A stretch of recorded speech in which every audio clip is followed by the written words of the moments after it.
കുടുംബവുമായി ആലോചിച്ച് തുടർ നടപടികൾ എന്ന് സജി മഞ്ഞക്കടമ്പിൽ പറയുകയാണ്. അതായത് അദ്ദേഹത്തെ നേരത്തെ ജോസ് കെ മാണിയും വി എൻ വാസവനും ഒക്കെ കാണുകയും സംസാരിക്കുകയൊക്കെ ചെയ്തിരുന്നു. ആ വാക്കുകൾക്ക് നന്ദി പറയുകയും ചെയ്യുന്നുണ്ട്. BJP ഉൾപ്പെടെ എല്ലാ മുന്നണിയിൽ നിന്നും വിളിക്കുന്നുണ്ട്.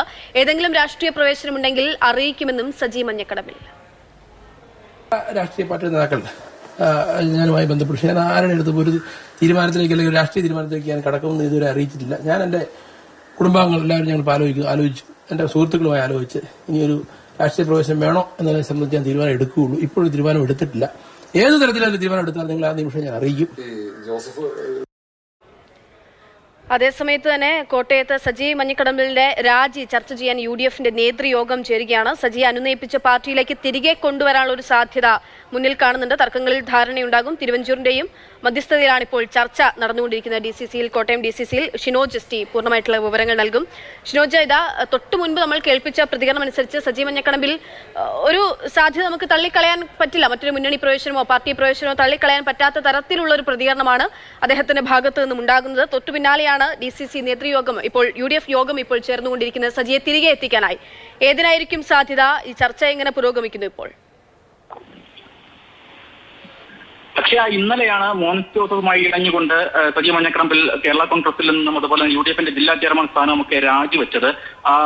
ഇനി മോൻസ് ജോസഫ് പ്രവർത്തിക്കുന്ന ഒരു മുന്നണിയിൽ താൻ പ്രവർത്തിക്കില്ല എന്ന് പറഞ്ഞുകൊണ്ടായിരുന്നു രാജി. എന്നാൽ സജി മഞ്ഞക്കടമ്പിലിന് വേണ്ടി വലതിരിച്ചുകൊണ്ട് ഇന്നലെ തന്നെ മന്ത്രി വി എൻ വാസവൻ, ഇന്ന് രാവിലെ കേരള കോൺഗ്രസ് നേതാവായിട്ടുള്ള ജോസ് കെ മാണി ഉൾപ്പെടെയുള്ളവർ രംഗത്തെത്തിയിരുന്നു. ഇതിന് പിന്നാലെയാണ് UDF നേതൃത്വം സജിയെ അനുനയിപ്പിക്കുന്നതിന് വേണ്ടി ശക്തമായി ഇടപെട്ട് തുടങ്ങിയത്. പ്രത്യേകിച്ച് PJ ജോസഫ് നേരിട്ട് ഇടപെട്ടുകൊണ്ടായിരുന്നു ഇത്തരത്തിൽ സജിയെ അനുനയിപ്പിക്കാനുള്ള ശ്രമങ്ങൾ നടത്തിയത്. ഇതിന് പിന്നാലെയാണ് ഇപ്പോൾ കോട്ടയം DCCയിൽ വെച്ച് തിരുവഞ്ചൂർ രാധാകൃഷ്ണന്റെ ഒക്കെ നേതൃത്വത്തിൽ സജി മഞ്ഞക്കടമ്പിലിനെ അനുനയിപ്പിക്കുന്നതിന് വേണ്ടി ചർച്ച നടക്കുന്നത്. ഈ ചർച്ചയിൽ ഫലം കാണും എന്ന് തന്നെയാണ് ഈ ചർച്ച നടത്തുന്ന തിരുവഞ്ചൂർ രാധാകൃഷ്ണൻ നമ്മളിപ്പോൾ സംസാരിച്ച സമയത്ത് പറഞ്ഞത്. എന്തായാലും തർക്കങ്ങളിൽ ധാരണയുണ്ടാകും. പ്രത്യേകിച്ച് സജിക്ക് എന്തെങ്കിലും അതിർത്തി ഉണ്ടെങ്കിൽ ആ വിഷയങ്ങളൊക്കെ ഇപ്പോൾ ചർച്ചയിൽ പരിഹരിക്കും എന്ന് തന്നെയാണ് ഈ ചർച്ചയിൽ നേതൃത്വം നൽകുന്ന ആളുകൾ പറയുന്നത്. മോൻസ് ജോസഫ് MLA ചർച്ചയിൽ പങ്കെടുക്കുന്നുണ്ട്.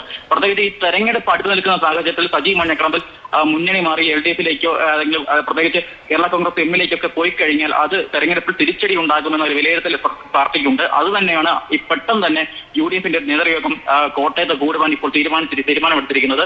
ഇന്നലെയാണ് ഇദ്ദേഹം രാജിവെച്ചത് എങ്കിൽ കൂടി വളരെ നേരത്തെ തന്നെ സജി മഞ്ഞക്കടമ്പിൽ ചില അതിർത്തികൾ ഉണ്ടായിരുന്നു എന്ന കാര്യത്തിൽ വ്യക്തതകൾ വന്നിട്ടുണ്ട്. കാരണം കഴിഞ്ഞ നിയമസഭാ തെരഞ്ഞെടുപ്പിൽ ഏറ്റുമാനൂർ സീറ്റും പൊഞ്ഞാർ സീറ്റിലൊക്കെ സജി മഞ്ഞക്കടമ്പിന്റെ പേര് വളരെയധികം കാര്യക്ഷമമായി ചർച്ച ചെയ്തിട്ടുണ്ടായിരുന്നു. എന്നാൽ അവസാന നിമിഷങ്ങളിൽ സജിക്ക് സീറ്റ് കിട്ടാത്ത സ്ഥിതിയുണ്ടായി. ഈ ലോക്സഭാ തെരഞ്ഞെടുപ്പ് ഉൾപ്പെടെ സജിയുടെ പേര് ആദ്യഘട്ടത്തിൽ പരിഗണിച്ചിരുന്നെങ്കിൽ അവസാനം ഫ്രാൻസിസ് ജോർജിലേക്ക് എത്തുകയായിരുന്നു. ഇത്തരത്തിൽ തന്നെ തുടർച്ചയായി ഇത്തരത്തിൽ അവഗണിക്കുന്നതിന് കാരണം മോൻസ് ജോസഫ് ആണ് എന്ന് പറഞ്ഞുകൊണ്ടാണ് സജി ഇന്നലെ രാജി പ്രഖ്യാപനം നടത്തിയത്. ഇതിന് പിന്നാലെയാണ് ഇപ്പോൾ സജിയെ അനുനയിപ്പിക്കുന്നതിന് വേണ്ടി DCC നേതൃത്വം തന്നെ രംഗത്തെത്തിയിരിക്കുന്നത്. കോൺഗ്രസ് നേതൃത്വം തന്നെ രംഗത്തെത്തിയിരിക്കുന്നത്.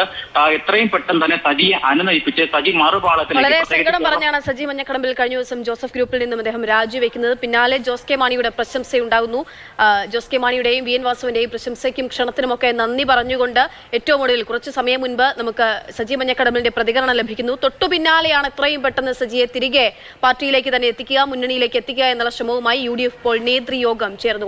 എന്ത് സംഭവിക്കുമെന്ന് കണ്ടറിയേണ്ടിയിരിക്കുന്നു. ഷിനോ.